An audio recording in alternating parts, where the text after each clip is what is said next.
Welcome to our channel, Staying Young. If you're interested in staying healthy and youthful, or if you're interested in using neurofeedback brain reading devices at home, please consider subscribing to our channel. It would really help us out. In this video, I'm going to be talking about using neurofeedback at home again. It's been a little while since I've uploaded on this topic, but I do have several other videos that I've uploaded previously about this. In this video, I wanted to raise the question of why does it seem like it's only an elite group that's actually aware of EEG and neurofeedback therapy at home. I would think everyone should be like, oh yeah, neurofeedback. If you want to do it, all you have to do is purchase a device and so on and so forth, and you can. But it doesn't seem to be common knowledge that neurofeedback is even a thing. When someone goes to a doctor or a therapist, why aren't the doctors or therapists presenting at least as an option that, hey, I'll teach you how to use this neurofeedback device at home? It's not because of a lack of evidence that it works.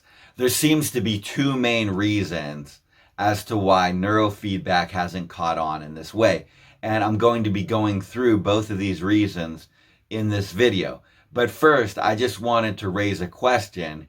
In comparison to how far technology has come, these neurofeedback programs aren't that complicated. Wouldn't it be better for society if everyone was at least presented with neurofeedback as something to try if they wanted to help themselves to feel better? The purpose of this video is just to raise the question as something to think about. And if you have a response, please leave it in the comments. So now I'm going to talk about the two reasons that neurofeedback isn't mainstream in medical practice. I actually think the second reason is the more probable reason, but the first one is very thought-provoking. So the first one is that it's not effective in emergency situations. So it's classified more as what I would describe as a lifestyle strategy for well-being, as opposed to an official method of treating an illness. Much in the same way that having a healthy diet is a lifestyle strategy for well-being. When someone goes to the doctor because of the complications of having a bad diet for years and years, encouraging them to correct their diet often isn't sufficient to save their life at that point. There isn't enough time for lifestyle changes at that point, and that's why medications, limb amputations, heart surgeries are more official methods of medically treating illnesses. Likewise, in the same way, neurofeedback falls into the category of a lifestyle strategy for well-being as opposed to an official method of medically treating an illness, since it may not be sufficient in serious situations. Now, the second reason why neurofeedback isn't mainstream is that it can't be monetized by any method that's viewed as sufficient. In other words, it can't be monetized in the same way that medications, for instance, are monetized.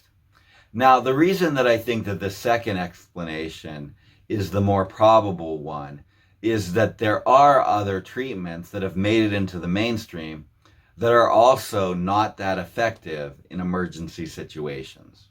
The professionals who oversee these treatments just have to be aware that in more severe situations, more drastic measures may be necessary. As an example, the service of being able to talk to a therapist is readily available, even though it may not be sufficient in emergency situations. Sometimes more drastic measures are necessary, and yet it's readily available, and it seems to have made it into the mainstream. So to me, the main difference is that an effective way to monetize this service has been established, and that's why it's made it into the mainstream, even though in severe situations, more drastic measures may be necessary at times. So I did want to take some more time to explore this first reason of how it's not effective in emergency situations, just because of how thought-provoking it is, but I think it best to include it in its own dedicated video. So I'll be uploading that video soon. It will be entitled, Doctors Manage Illnesses, but Your Well-Being is Up to You. The purpose of this video, though, is to be food for thought. It's interesting that even though neurofeedback isn't that complicated of a solution, it isn't presented to everyone as something to try if they want to help themselves feel better.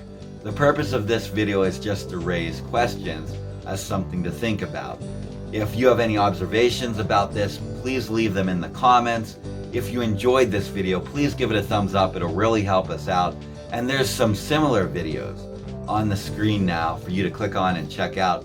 Thanks so much for watching, and if you would be so kind as to hit that subscribe button, that would be awesome.